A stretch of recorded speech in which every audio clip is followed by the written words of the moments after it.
Dear students, welcome to Nag updates. ఆంధ్రప్రదేశ్లో intermediate exam results release అయ్యాయి. మీరందరూ కూడా మంచి మార్కులతో పాస్ అయి ఉంటారని భావిస్తున్నాను. ఎవరైతే విద్యార్థులు ఫెయిల్ అయ్యారో, అదేవిధంగా తక్కువ మార్కులు వచ్చాయో వాళ్ళు దిగులు పడకండి. మీకోసము వచ్చే నెల ఆఖరిలో అంటే మే చివరిలో అడ్వాన్స్ సప్లిమెంటరీ ఎగ్జామినేషన్స్ నిర్వహిస్తున్నారు. ఎవరైతే విద్యార్థులు ఫెయిల్ అయ్యారో, అదేవిధంగా తక్కువ మార్కులు వచ్చాయో వాళ్ళు ఆ అడ్వాన్స్ సప్లిమెంటరీ ఎగ్జామ్స్కు చక్కగా ప్రిపేర్ కండి. ఈ సందర్భంగా మన విద్యార్థులు సార్ బెటర్మెంట్ గురించి పూర్తి వివరాలు చెప్పండి అని చెప్పి అడుగుతున్నారు. అందుకని ఈ వీడియో చేస్తున్నాను. ఈ వీడియోను లైక్ చేయండి, మన ఛానల్ని సబ్స్క్రైబ్ చేయండి. ఇక విషయానికి వస్తే మనకు బెటర్మెంట్ అంటే ఏమిటి అంటే, ఎవరైతే విద్యార్థులు మెయిన్ ఎగ్జామ్స్లో రాసి తక్కువ మార్కులు వచ్చాయో అలాంటి విద్యార్థులకు తమ మార్కుల్ని పెంచుకునే అవకాశం, అదే ఎగ్జామ్ని మరొకసారి రాసి తమ మార్కుల్ని పెంచుకునే అవకాశం కల్పిస్తారు. దాన్ని బెటర్మెంట్ అంటారు. అంటే మార్చిలో ఫర్ ఎగ్జాంపుల్ మ్యాథ్స్ 1Aలో 75 గాను 60 మార్క్సే వచ్చాయి. ఆ విద్యార్థి తనకు ఇంకా ఎక్కువ రావాలి అని చెప్పేసి బెటర్మెంట్కి కట్టి ఆ బెటర్మెంట్ ఎగ్జామ్స్ రాసి దాన్ని పెంచుకునే అవకాశము ఉంటుంది. అంటే నెక్స్ట్ మనకు ఎక్కువ మార్కులు తెచ్చుకునే అవకాశం ఉంటుంది.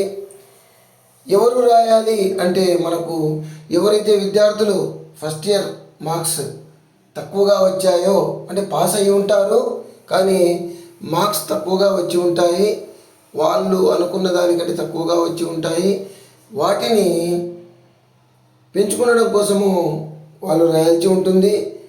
ఎలా రాయాలి అంటే, మనము ఇప్పుడు బెటర్మెంట్ కోసము ఫీజు చెల్లించాల్సి ఉంటుంది అడ్వాన్స్ సప్లిమెంటరీ విద్యార్థుల వెంట. దానికి ఫీజు వివరాలు కూడా ముందు వీడియోలో చెప్పాను. 550 రూపాయలు మామూలుగా ఫెయిల్ అయిన విద్యార్థులందరూ కడతారు, అది కట్టాల్సిందే బెటర్మెంట్ విద్యార్థులు కూడా. దాని వెంట ప్రతి సబ్జెక్టుకు 160 రూపాయలు ఎక్స్ట్రాగా చెల్లించాల్సి ఉంటుంది. ఎన్ని సబ్జెక్టుల్లో బెటర్మెంట్ రాస్తే అన్ని 160 రూపాయలు చెల్లించాల్సి ఉంటుంది.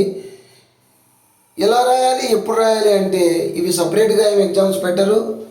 అడ్వాన్స్ సప్లిమెంటరీ ఎగ్జామ్స్ అంటే ఫెయిల్ అయిన విద్యార్థులకు నిర్వహించే టైంలోనే, అదే టైంలోనే ఫెయిల్ అయిన విద్యార్థుల వెంట మీరు కూడా ఎగ్జామ్ రాస్తారు, అదే పేపర్ రాస్తారు.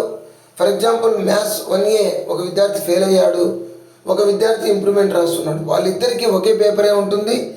ఒకే డేట్లో ఒకే టైంలో మనకు ఎగ్జామ్ అనేది జరుగుతుంది.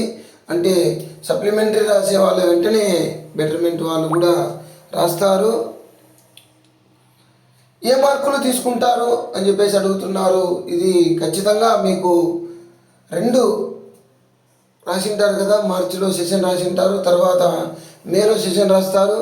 ఆ రెండిట్లో ఏది ఎక్కువ మార్కులు వస్తే ఆ మార్కులు తీసుకుంటారు. ఫర్ ఎగ్జాంపుల్ మీరు మ్యాథ్స్ 1Aలో మార్చిలో మీకు 60 మార్కులు వచ్చాయి, మేలో బెటర్మెంట్ రాసినప్పుడు 75 మార్కులు వచ్చాయి. అప్పుడు ఆటోమేటిక్గా మేలో వచ్చిన స్కోర్ అంటే 75 అనేది తీసుకుంటారు.